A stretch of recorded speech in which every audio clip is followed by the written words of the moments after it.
prophète sallallahu alayhi wa sallam ne connaissait ni l'écriture, ni vraiment la foi authentique. Et c'est grâce à Allah subhanahu wa ta'ala, en le choisissant et en lui adressant ce message qui est le Coran à la grotte,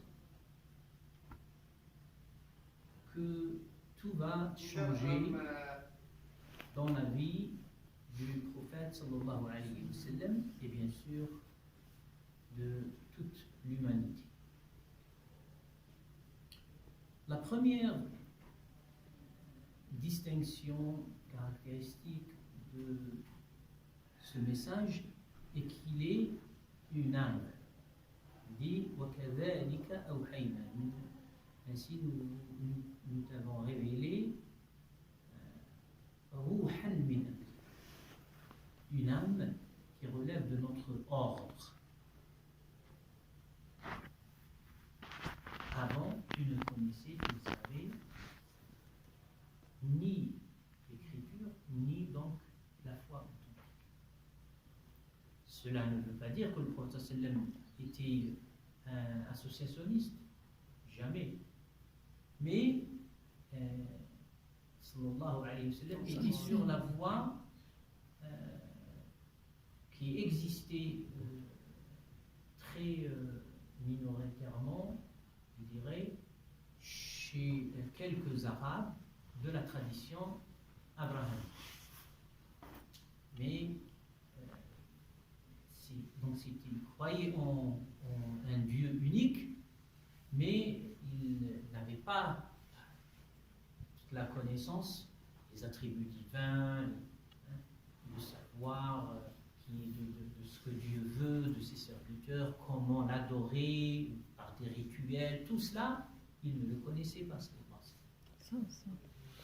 Mais c'est pour cela quand il allait dans la grotte, il était un croyant qui avait la foi en ce Dieu unique, mais sans plus, et qui cherchait comment le connaître.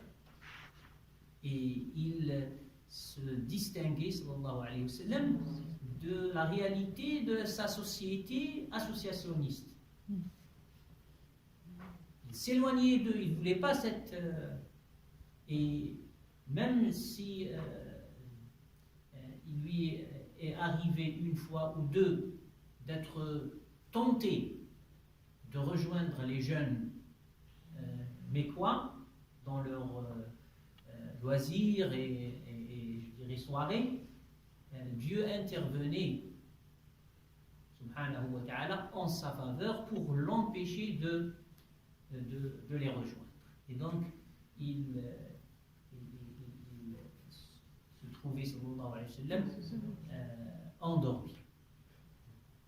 Et c'est pour cela que dans Surat al-Duha, quand le message n'a pas été révélé au prophète durant une période, jusqu'au certains ont commencé à dire que Dieu a délaissé le prophète et que bien sûr ses ennemis disaient que sans ceux qui l'inspiraient en faisant allusion au monde invisible, au djinn et tout ça, parce que les Arabes croyaient au monde invisible. Hein. Et donc ils disaient que ça y est, il ne vient plus vers lui. Comme ce qu'ils avaient l'habitude de dire de certains poètes. Parce que les poètes étaient inspirés par ce qu'on appelle le hatif, d'où le téléphone dans la langue arabe contemporaine. Parce que le hatif, c'est-à-dire celui qui vient dans l'oreille. Et donc c'est cette inspiration dans l'oreille qu'on appelait le hatif, c'était du monde invisible et par laquelle le poète formulait ses poésies. Et donc ils ont dit que le prophète sallam ne reçoit plus ce hatif et donc il ne peut plus dire ce qu'il disait avant et l'attribuant à Dieu. Et là, Allah subhanahu wa ta'ala dit وَالضُّحَى وَاللَّيْلِ إِذَا سَجَى مَا وَدَّعَكَ رَبُّكَ وَمَا قَلَى. Ton Seigneur ne t'a pas quitté, مَا وَدَّعَكَ رَبُّكَ وَمَا قَلَى. Et il ne t'a pas boudé. Qala, vous savez dire là, vraiment. وَمَا قَلَى وَلَسَوْفَ وَلَلْآخِرَةُ خَيْرٌ لَكَ مِنَ الْأُولَى وَلَسَوْفَ يُعْطِيكَ رَبُّكَ فَتَرْضَى. Il va te donner jusqu'à ce que tu sois amplement satisfait. وَلَسَوْفَ يُعْطِيكَ رَبُّكَ فَتَرْضَى. Et là, il lui rappelle. Il dit أَلَمْ يَجِدْكَ يَتِيمًا. Tu n'étais pas un orphelin? فَآوَى. Il t'a trouvé, Allah subhanahu wa ta'ala. Et ça aussi, c'est un enseignement pour chacun. Que Allah subhanahu wa ta'ala ne nous a pas créé et quitté et délaissé. Allah subhanahu wa ta'ala nous aime. Allah subhanahu wa ta'ala nous aime. Et il n'aime pas pour nous et de l'égarement et la mécréance et voilà. Donc il dit Allah subhanahu wa ta'ala أَلَمْ يَجِدْكَ يَتِيمًا فَآوَى وَوَجَدَكَ ضَالًّا فَهَدَى. Tu étais égaré au sens pas, c'est-à-dire perdu, tu cherchais le chemin. C'est ça. Quelqu'un qui est égaré, c'est pas systématiquement il est dans la mauvaise voie. Celui qui ne sait pas où aller, on dit en langue arabe, il est égaré. Il est en recherche. Et donc Allah subhanahu wa ta'ala, il dit à son messager, tu étais dans cette phase avant que je te guide par ce message. وَوَجَدَكَ ضَالًّا فَهَدَى وَوَجَدَكَ عَائِلًا. Tu étais en manque de beaucoup de choses. فَأَغْنَى. Il t'a donné suffisance. فَأَغْنَاكَ. Tu n'as plus besoin de quiconque et de quoi que ce soit parce que tu as Allah subhanahu wa ta'ala. Ça, c'est les vrais bienfaits. C'est que Dieu subhanahu wa ta'ala te couvre. C'est qu'Allah subhanahu wa ta'ala te guide. C'est qu'Allah subhanahu wa ta'ala te donne suffisance et contentement. C'est ta ça, t'as tout. Ne cherche pas ailleurs. Donc, toute quête dans cette vie est secondaire en vue de ces trois grands acquis si Allah subhanahu wa ta'ala te les accorde. Donc si tu es dans le chemin d'Allah subhanahu wa ta'ala, tu es guidé, tu progresses dans ce chemin, tu chemines vraiment, et que Allah subhanahu wa ta'ala te facilite ta vie. Comme beaucoup de musulmans, surtout qui vivent en Occident, et certains pays aisés, qui sont dans un vrai confort. Mais tu t'étonnes, ils ne sont jamais satisfaits.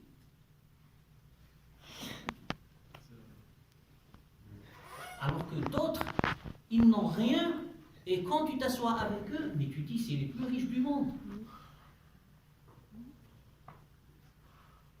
Je me rappelle,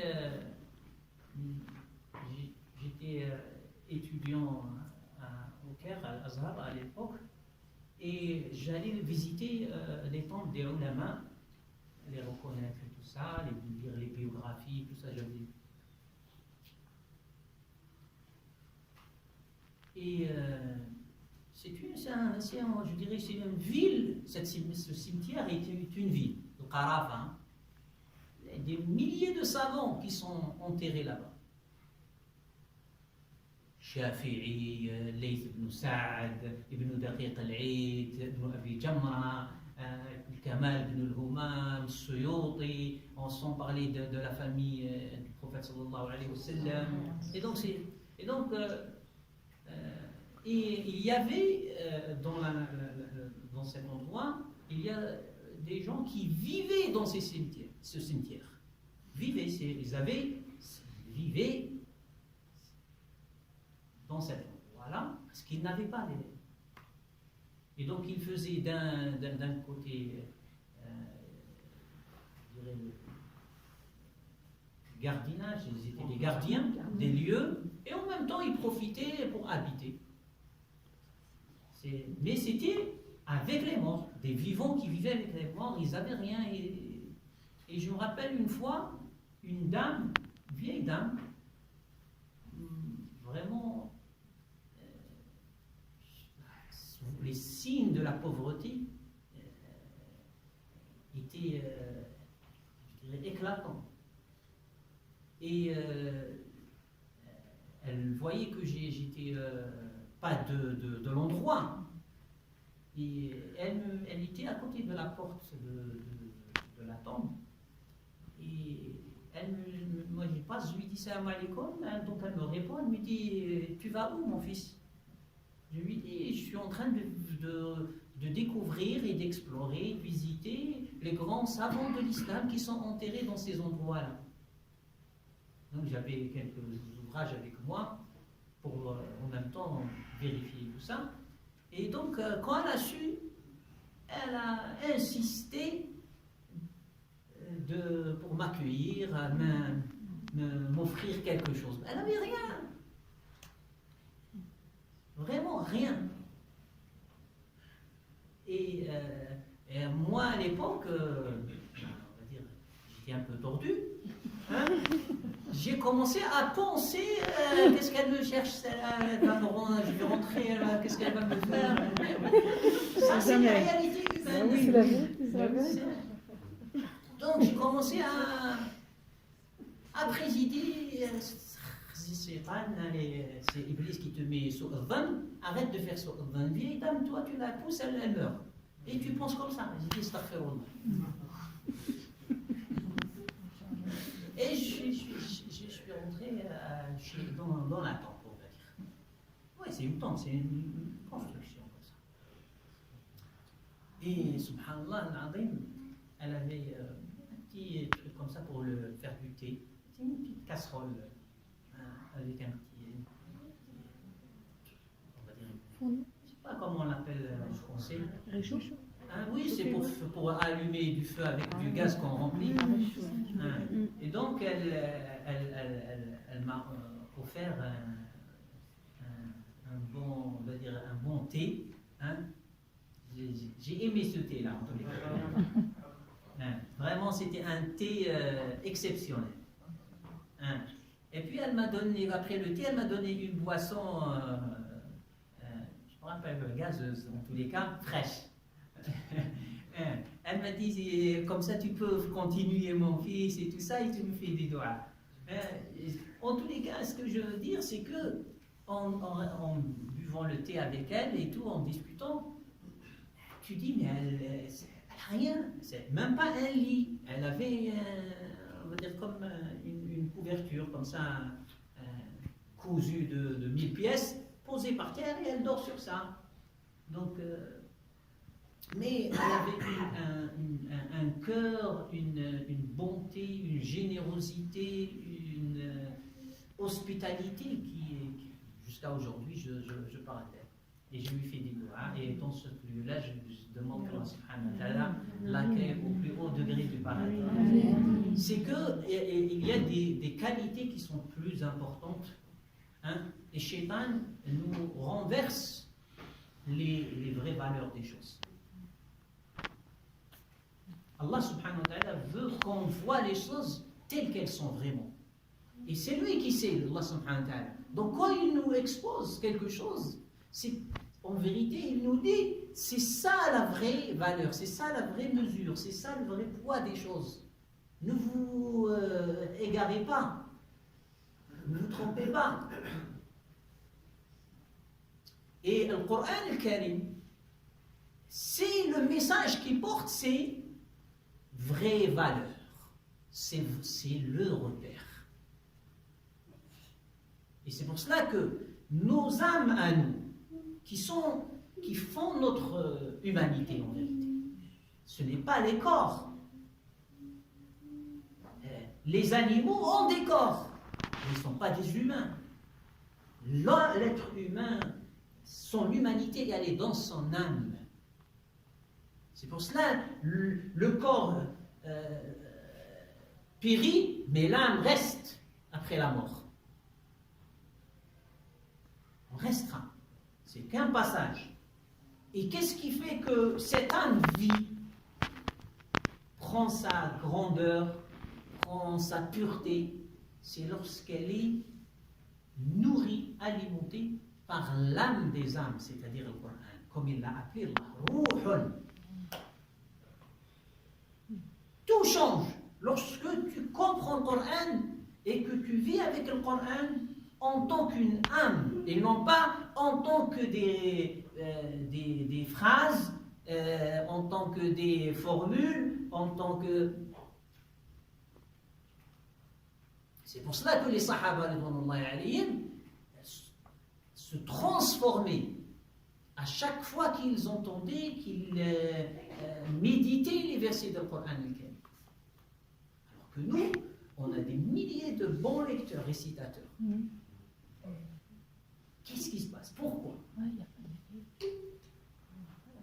Il y a un voile entre le cœur, l'âme, et le corps. Il faut qu'il y ait deux âmes qui se rejoignent, l'âme de Coran et notre âme, pour que cela fleurisse.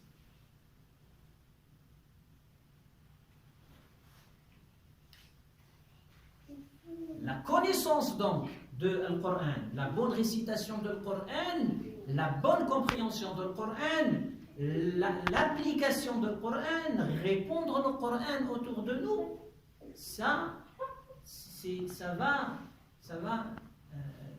permettre, je dirais, ça va rendre plus accessible, plus facile cette connexion, cette convergence.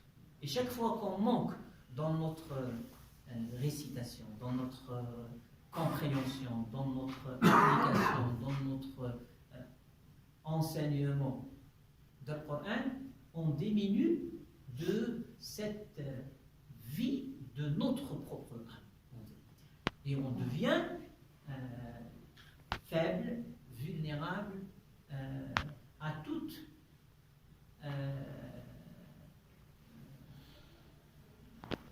emprise d'égarement.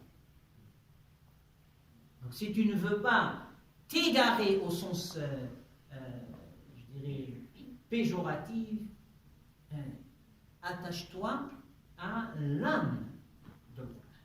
Pourquoi? Parce que c'est elle la lumière qui te donnera la lumière. Cela il dit au début, كذلك أوحينا إليك روحا من أمرنا ما كنت تدري ما الكتاب ولا الإيمان ولكن جعلناه. Donc là il utilise le verbe جعل. Et j'avais déjà dit ailleurs que dans le Coran, ja'ala est souvent une évolution d'une phase première.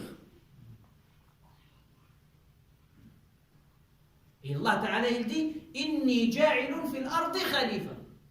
Il n'était pas au début khalifa, mais il va être dans la terre khalifa. Donc il a annoncé aux malaïka qu'il va être.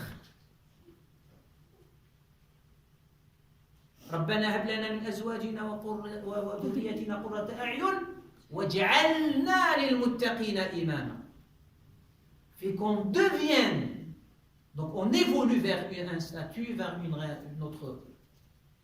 Donc ja'ala en général veut dire qu'il y a une situation et que cette situation va évoluer. Donc il dit Allah subhanahu wa ta'ala كذلك أوحينا إليك روحا من أمرنا ما كنت تدري ما الكتاب ولا الإيمان ولكن جعلناه نورا. Ce ruh, cette âme, on va la rendre pour toi une lumière qui t'éclaire, qui t'illumine. Donc quand tu as le meilleur éclairage et tu as la meilleure illumination, qu'est-ce qui se passe? Tu guides.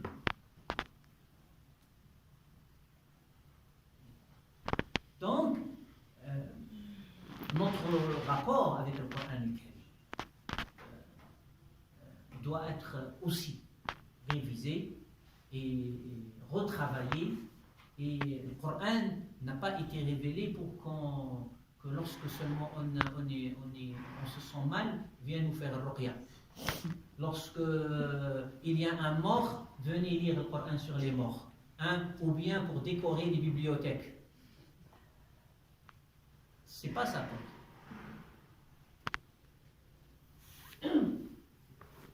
C'est la parole d'Allah subhanahu wa ta'ala. C'est ce qui nous rattache à Allah subhanahu wa ta'ala. Comme il dit, Hablullah, c'est la corde de Dieu. Tu veux t'attacher à Allah, tu veux une relation particulière avec Allah, tu ne peux pas l'avoir sans passer par le Coran. Et le meilleur moment, le meilleur instant pour cela, c'est le Coran qui est dans la salette. C'est pour cela que salette de la nuit est quelque chose de très très important, très cher dans la vie du croyant. Le prophète sallallahu alayhi wa sallam, on espère qu'Allah subhanahu wa ta'ala nous accorde l'intercession pour notre faveur. Dans le verset qui parle de l'intercession du prophète sallallahu alayhi wa sallam, le maqam al-mahmoud, comme dit le commentateur du Coran, il est question de quoi? Il dit وَمِنَ اللَّيْلِ فَتَهَجَّدْ بِهِ وَمِنَ اللَّيْلِ, et de la nuit, c'est-à-dire prendre des moments de ta nuit. وَمِنَ اللَّيْلِ فَتَهَجَّدْ, consacre-toi à la prière par le Coran. Bihi, c'est le Coran. Pourquoi? وَمِنَ اللَّيْلِ فَتَهَجَّدْ بِهِ نَافِلَةً لَكَ, c'est une élévation, c'est un plus pour toi, c'est un complément pour toi. نَافِلَةً لَكَ, tu es gagnant dans cette affaire. Asa, et asa, lorsqu'il est dans le Coran lié à Dieu, ça veut dire c'est certain. Chaque fois qu'il dit asa, asa rabbukum an yarhamakum, ça veut dire il va yarhamakum. Asa Allahu an yatuba, c'est-à-dire il va yatoub. Chaque fois qu'il y a asa lié à Dieu, c'est que, alors que dans le parler arabe, dans l'usage arabe, c'est possible. C'est possible lui, c'est possible lui. Mais dans le Coran, lorsque asa est lié à Dieu, c'est que c'est une certitude. Et là, il dit asa an yab'athaka rabbuka maqaman mahmouda.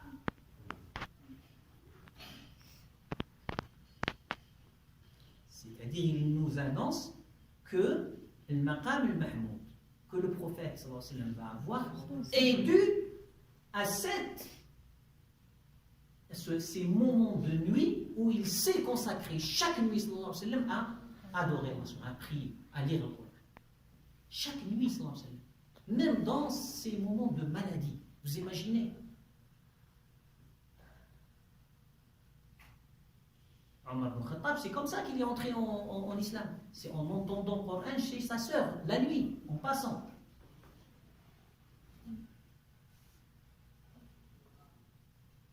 Donc on voit bien que le rapport à le Coran façonnait la première société, communauté musulmane éduquée par le prophète.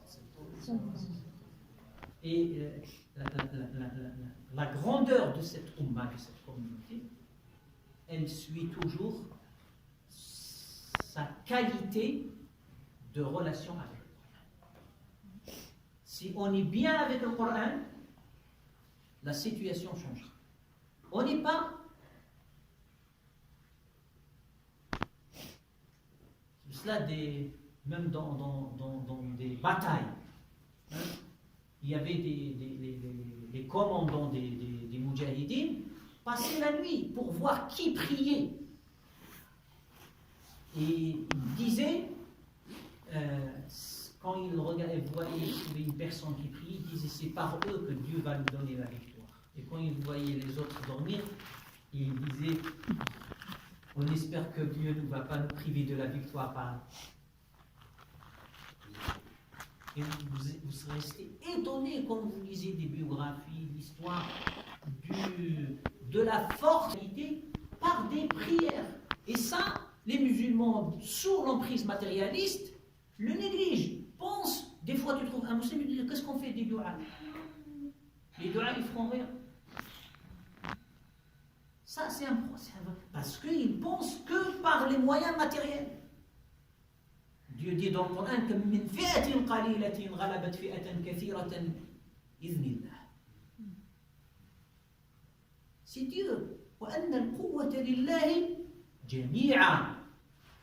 Toute la force, certes, appartient à Dieu. Toute la force. Il dit jami'a pour ne pas douter. Et yansurkumullahu fala ghaliba lakum. Mais cela demande que le cœur soit vivant, soit sain, soit pur, et qu'il est en constante nutrition, je dirais, et alimentation par les lumières de Coran. D'où, salat, c'est un grand bienfait, une grande ni'ma qu'Allah nous a. En vérité, c'est un honneur compris. Et c'est une force compris. C'est pour ça que le prophète, quand il avait un problème, qu'est-ce qu'il faisait? Il allait prier. Donc la prière n'est pas une charge pour qu'on s'en débarrasse. C'est un honneur. Allah te fait un honneur.